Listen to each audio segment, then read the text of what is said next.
Tugasku menemanimu.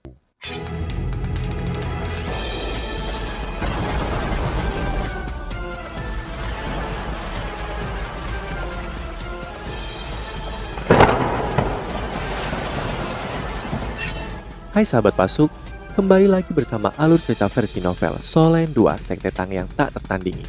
Jangan lupa like, subscribe, dan nyalakan tanda lonceng. Mari kita lanjutkan.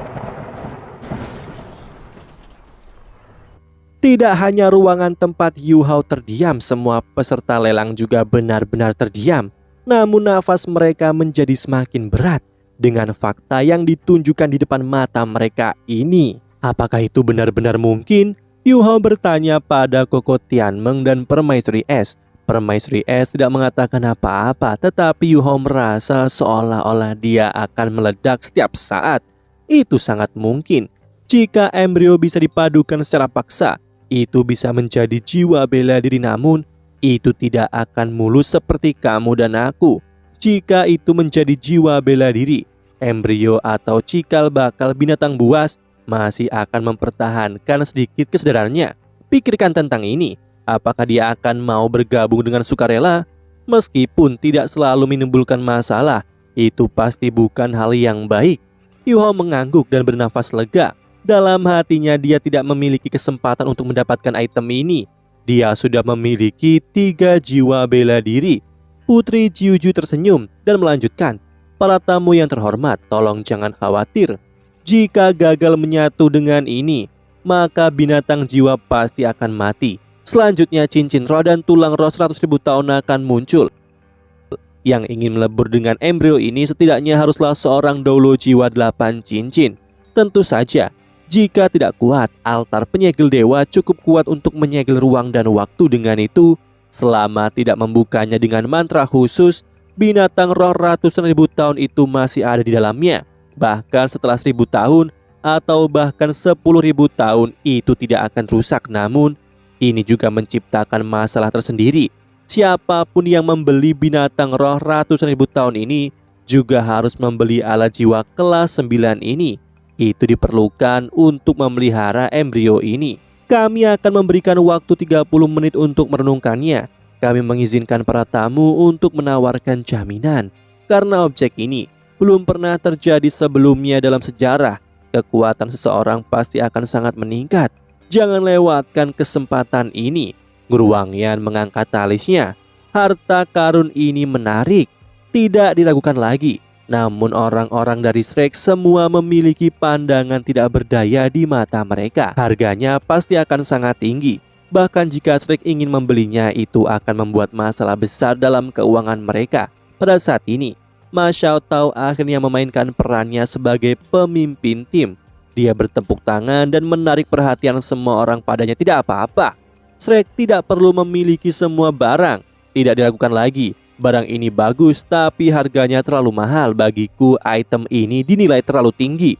Mengapa kita tidak meminta beberapa ahli dari Akademi Shrek untuk menangkap beberapa binatang ratusan ribu tahun? Penjelasan hanya berasal dari judul lelang. Tanpa tahu detailnya, harga pelelangannya didasarkan pada nilai jiwa bela diri kedua yang dihasilkan dari perpaduan. Jika sukses, bagaimana jika fusi gagal?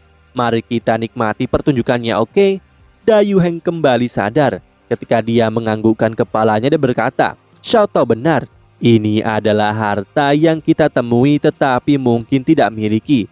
Ini bukanlah sesuatu yang dapat kita beli dengan kemampuan keuangan kita saat ini. Sayang sekali." Ekspresi gelap melintas di matanya. Jika orang-orang di belakang lelang Starlight bukanlah keluarga kerajaan, dia pasti akan melakukan sesuatu. Kebencian muncul di hatinya untuk harta seperti ini. Bahkan ayahnya tidak tahu detailnya. Jika dia melakukannya, mata Yu Hao jelas.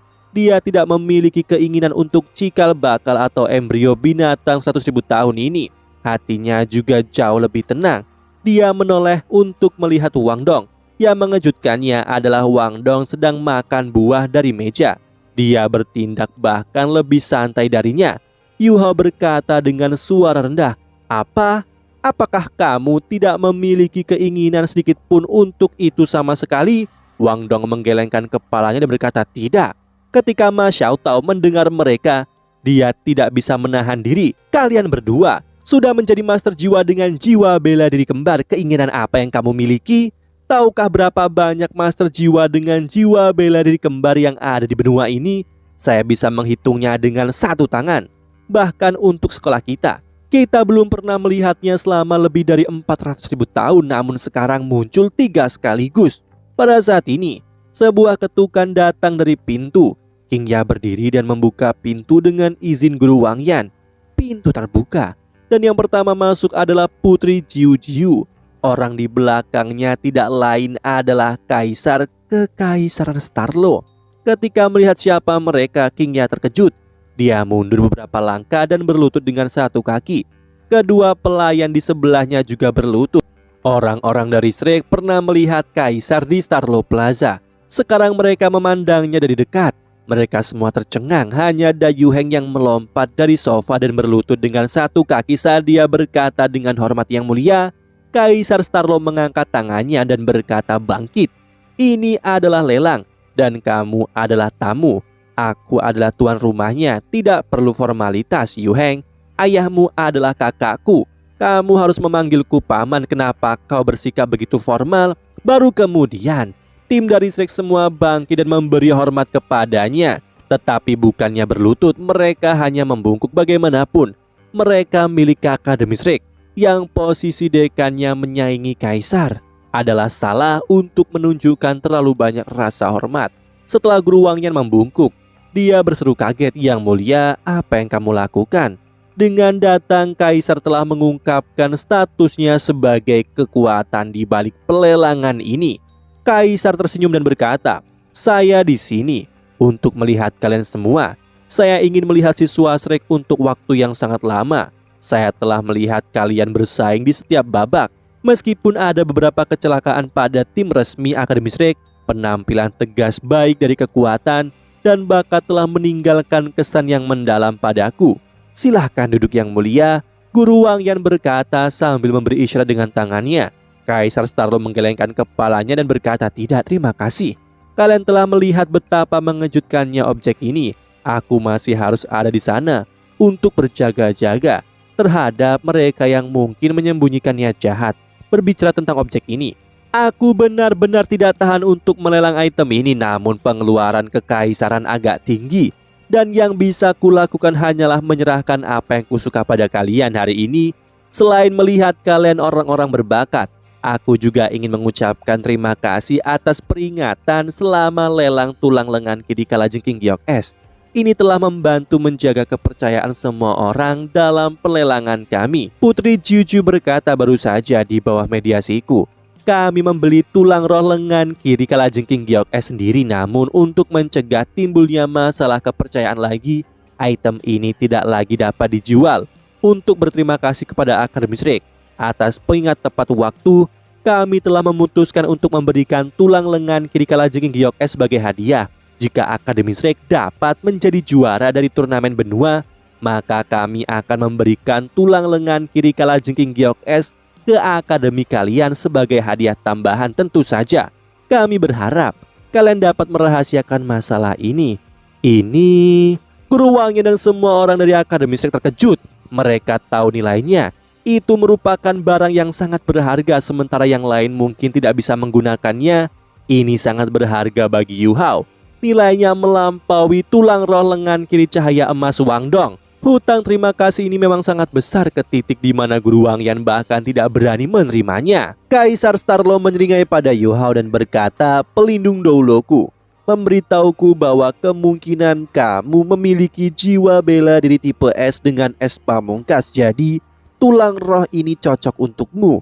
Aku akan memberikannya. Tentu saja gelar juara adalah syaratnya. Meskipun tulang roh ini tidak bisa mendapatkan harga tinggi, itu membutuhkan rasa hormat dan martabat yang layak. Terima kasih yang mulia." Ini adalah pertama kalinya Yu Hao bertemu dengan kaisar suatu negara. Dia merasa sedikit gugup. Dia membungkuk dengan takut-takut sekali lagi. Kaisar Starlo melanjutkan, "Namamu Huo Yu Hao bukan? Dari apa yang bisa kulihat, tempat lahirmu dalam pendaftaran berasal dari negeriku. Gerbang menuju kota Starlo akan selalu terbuka untukmu. Seperti ini dulu. Saya akan melanjutkan lelang ini, dan sangat mungkin item terakhir akan mendapatkan harga selangit. Jadi kalian bisa menyaksikan keajaiban sebelum kepergian kalian." Dengan itu kaisar berbalik dan pergi. Kesan pertama Yu Hao pada kaisar aura keagungan dan prestisnya tidak meluap, namun dia masih tenang. Pada saat yang sama tampaknya ada perasaan kontrol absolut yang disembunyikan di dalam senyumnya, dan dia tampaknya mampu meyakinkan orang lain. Dia benar-benar memberikannya kepada kita secara gratis. Xiao Xiao sedikit terkejut. Guru Wang Yan menggelengkan kepalanya dan menjawab, "Tidak, lebih tepatnya ini adalah hadiah untuk Yu Hao dari Akademi Shrek." Kaisar benar-benar berpengetahuan luas. Ketika Guru Wang Yan berbicara, dia mengamati murid-muridnya yang lain, dan semua orang bisa melihat perubahan mendadak di matanya. Semua orang langsung menutup mulut mereka dan berhenti membicarakan masalah ini. Pada akhirnya King Ya dan dua gadis pelayan lainnya masih di dalam ruangan. Begitu kaisar keluar dari ruang tamu ketujuh, kaisar tersenyum. Dia bergumam, "Kuharap anak ini tidak mengecewakanku. Suar kepercayaan dan persahabatan telah dikirim. Aku ingin tahu respon apa yang akan diberikan oleh Akademi Shrek." Jiuju, setelah akhir kompetisi, perkuat hubungan dengan Akademi Shrek. Bebaskan pajak untuk pedagang dan delegasi bisnis dari Akademi Shrek yang melakukan bisnis di negara kita sebesar 50%. "Ya, saudaraku, sesuatu sedang terjadi," Putri Jiuju berbisik.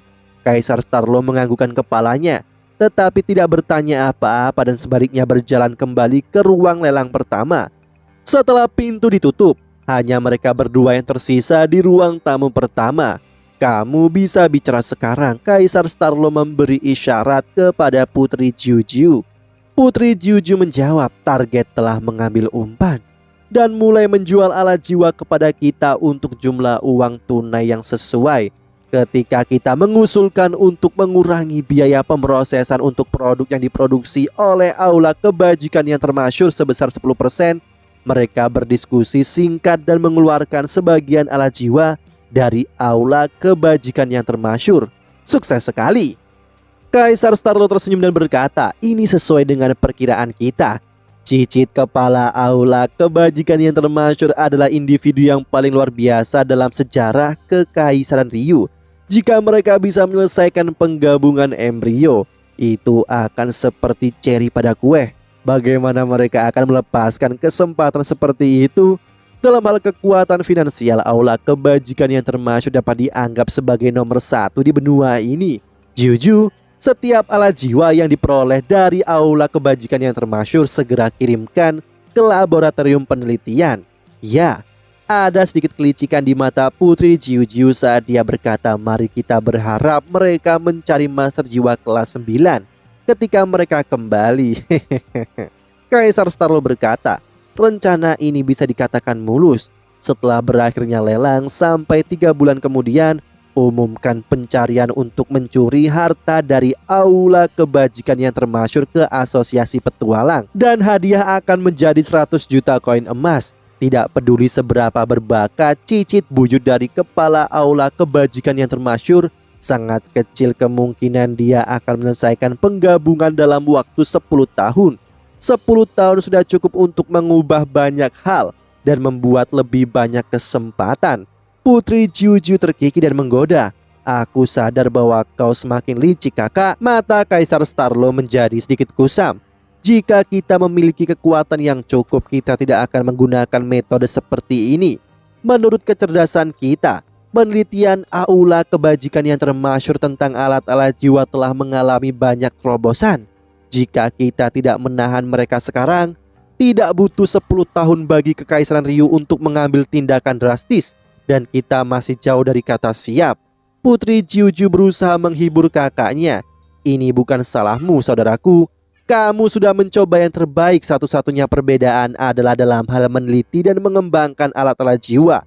Kita tidak memiliki kekayaan geografis dan alam yang kaya yang dimiliki Kekaisaran Ryu. Selain itu, mereka bahkan telah melakukan penelitian ini bahkan sebelum bentrok dengan benua Doulo." Kaisar Starlo melambaikan tangannya dan berkata, "Kita hanya bisa bekerja dengan apa yang nyata. Aku akan melakukan kunjungan pribadi ke Akademi Shrek dalam waktu dekat. Jika Kekaisaran Ryu memutuskan untuk mengambil tindakan drastis, mereka adalah satu-satunya sekutu yang bisa kita andalkan.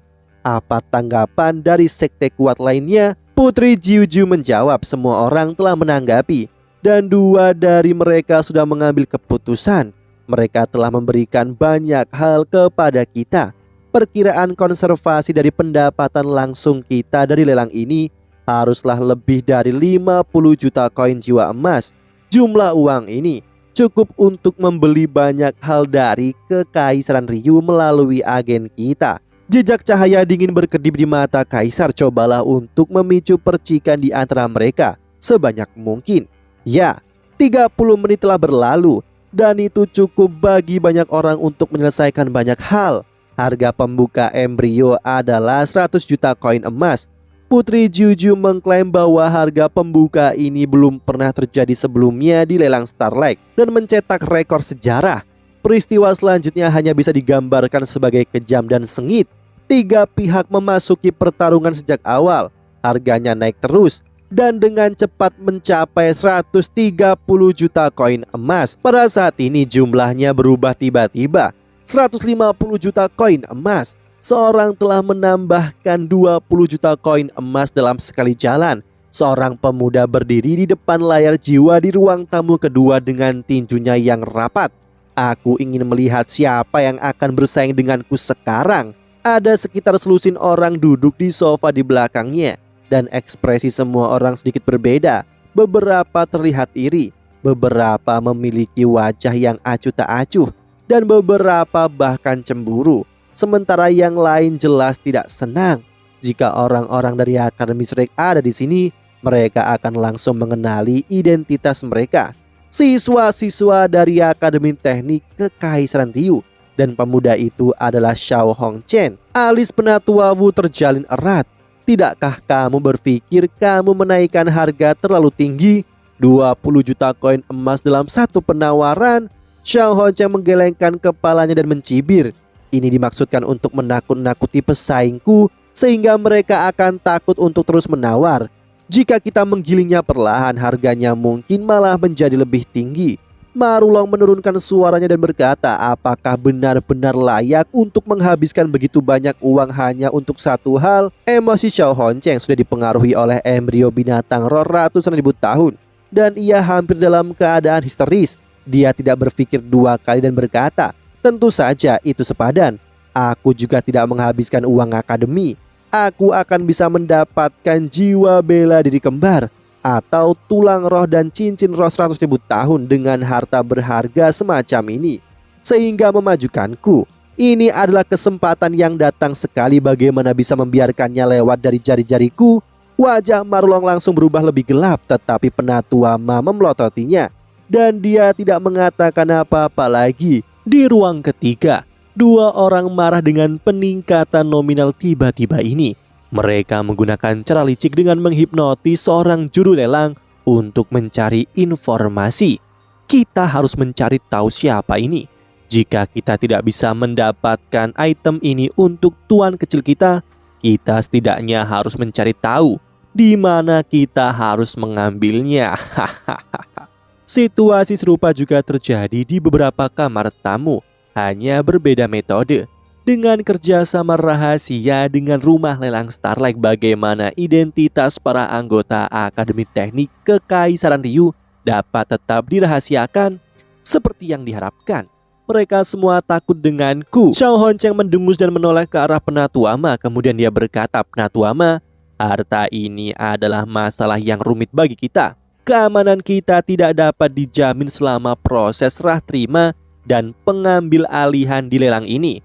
Setelah pertukaran selesai, bawa kembali ke akademi segera dan berikan kepada leluhur kita.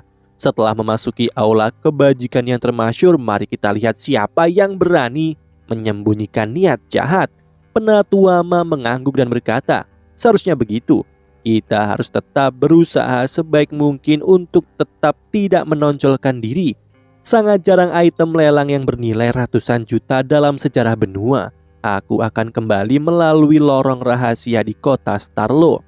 Di ruang tamu pertama, Kaisar Starlo mendengar semua berita yang disampaikan kepadanya, dan senyum di wajahnya menjadi lebih cerah. 150 juta, kepala aula kebajikan termasyur. Saya harap Anda menyukai hadiah ini yang saya berikan kepadamu. Setelah selesai berbicara, dia berdiri perlahan, kemudian sosok Kaisar Starlo menghilang di dalam lorong rahasia. Lorong rahasia setiap kamar tamu dibuka untuk memungkinkan para tamu yang telah berpartisipasi dalam penawaran untuk pergi secara diam-diam. Akademi Shrek tidak terkecuali. Guru Wang Yan tidak menyimpan barang-barang ini sendiri. Pedang jiwa harimau tirani dibayar oleh Dayu Heng, tapi dia menyimpannya di sakunya. Adapun seluruh set kerang meriam jiwa stasioner kelas 6, ia langsung menyerahkannya ke He Chaito. Mengenai alat jiwa, tidak ada seorang pun di Akademi Shrek yang memiliki pengetahuan seperti dia. Yang terbaik, dia memegang barang-barang itu. He Chaito menaruh 12 kerang dengan hati-hati. Meskipun cangkang itu hanya kelas 6, mereka tidak bisa diremehkan. Itu tidak bisa diukur berdasarkan alat jiwa biasa karena hanya bisa digunakan sekali. Kekuatan cangkang kelas 6 ini lebih menakutkan daripada alat jiwa jarak jauh kelas 8. Saat ini, cangkang paling kuat yang diketahui oleh Akademi Shrek hanyalah kelas 8. Cangkang kelas 8 dapat menghancurkan kota berukuran kecil, dan itu hanya diproduksi dalam jumlah terbatas oleh Kekaisaran Tiu. Sebagai senjata dalam pertempuran, Guru Wang Yan secara khusus memerintahkannya untuk tidak menggunakannya selama turnamen. Pada saat ini, semua orang baru saja kembali ke hotel dengan tenang. Besok mereka akan menghadapi lawan yang tangguh. Setelah kembali ke kamar mereka, Yu Hao dan Wang Dong mulai berkultivasi seperti biasa. Saat kekuatan Hao Dong diaktifkan dan ditambah dengan tulang cahaya emas, mereka berdua memasuki kondisi meditasi. Yu Hao tidak tahu bahwa Koko Tianmeng dan Permaisuri Es berkomunikasi melalui pikiran mereka di lautan spiritualnya. Manusia sekarang semakin jahat. Mereka sudah mengincar utara ekstrim. Anggota klan kami, kata Permaisuri Es dengan geram. Koko Tianmeng menghela nafas. Apa gunanya marah? Bisakah kamu mengubah sesuatu dengan seperti ini? Selain itu, dari sudut pandang tertentu, kita tidak bisa lagi memperlakukan diri kita sebagai binatang buas setelah kita menyatu dengan Yu Hao. Kita sekarang adalah bagian dari Yu Hao, dan mungkin juga bagian dari manusia. Dunia ini adalah tentang keberlangsungan hidup. Manusia telah membunuh banyak binatang buas, namun apa yang terjadi pada manusia beribu-ribu tahun yang lalu ketika benua ini baru saja diciptakan? Mereka hanyalah makanan bagi kita, para binatang buas. Permaisuri Es tampak sedikit tenang. Manusia adalah makhluk yang menakutkan. Ada banyak binatang buas yang kuat yang telah hidup selama ratus ribu tahun seperti kita berdua, namun kita hanya tetap sebagai binatang buas selama benua ini ada. Apa yang telah kita tingkatkan hanyalah kekuatan kita, tapi lihat manusia. Mereka menciptakan kota dan menemukan segala cara teknik budidaya. Mereka bahkan memiliki alat jiwa yang semakin mengancam keberadaan kita. Saya benar-benar khawatir binatang buas akan menghilang dari dunia ini di masa mendatang. Koko Tianmeng berkata itu mungkin. Kelemahan terbesar kita adalah kita tidak bersatu. Semakin kuat binatang jiwa, semakin ia akan bertindak arogan. Ambil contoh kamu. Apakah klan Kalajengking Giok Esmu bersedia untuk bergabung dengan Titan Iblis Salju di bawah Kaisar Titan Iblis Salju? Manusia memiliki keunggulan signifikan dibandingkan spesies kita. Pada saat yang sama, manusia mahir dalam menemukan dan pemikiran. Mereka adalah yang dominan di benua sekarang, dan mereka akan terus seperti itu di masa depan. Permaisuri Es sedikit terkejut ketika dia berkata, "Aku tidak tahu. Kamu benar-benar bisa menceritakan semuanya dengan jelas." Koko Tianmeng berkata dengan bangga, "Jika tidak, apakah kau pikir aku hanya tidur selama jutaan tahun? Bukankah begitu?" Permaisuri Es menjawab, "Tentu saja tidak." Permaisuri Es sepertinya merasa jauh lebih baik dan sedikit menghela nafas sebelum berkata, "Setelah kehilangan kekuatanku yang bisa mengendalikan segala sesuatu di sekitarku, aku berpikir, meskipun manusia itu kuat, kita binatang buas adalah penguasa dunia ini jauh lebih awal. Mungkin kita tidak bersatu sekarang, namun kita binatang buas akan membalas ketika keberadaan manusia mempengaruhi kelangsungan hidup kita. Demikianlah kisah untuk kali ini. Sahabat Pasuk, jangan sedih, jangan bimbang, apalagi galau, karena aku kan selalu menemanimu.